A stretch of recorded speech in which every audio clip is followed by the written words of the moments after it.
For too long, we have turned a blind eye to the effects that prohibition have had on many of our communities of color.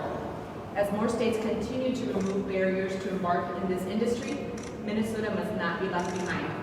We should lead the way towards ensuring public health and safety considerations are at the forefront of any legislation.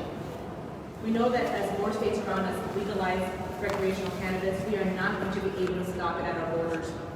Our law enforcement officers are then challenged to enforce this law instead of dedicating resources to more serious crimes. This has also resulted in racial disparities in our criminal justice system for minor cannabis offenses, which has rippled effects across our communities.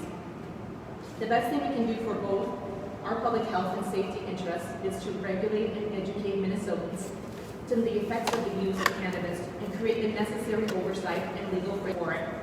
By passing this legislation, it will also allow us to protect our kids under 21 from cannabis and provide resources to regulators, local law enforcement, and public health officials. It will make our communities safer by removing the need for a black market while eliminating the harm it has done to society.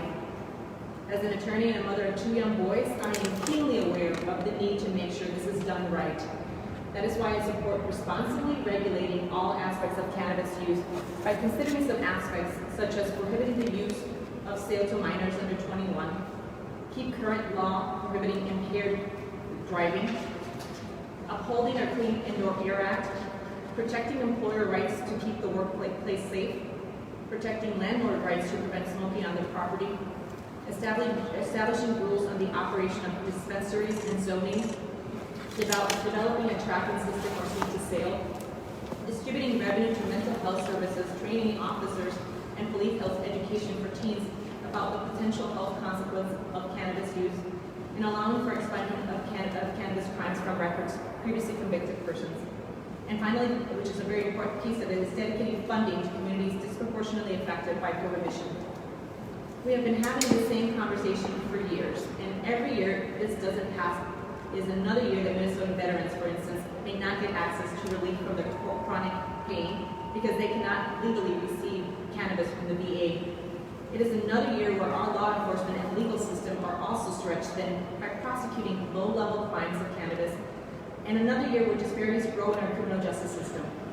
It is also another year missed where we could be taxing and regulating a product that we know is already here in the state, where we would be reaping some benefits to increase funding for its regulation, but for other things like educating Minnesotans about the responsible use of cannabis, not the overuse.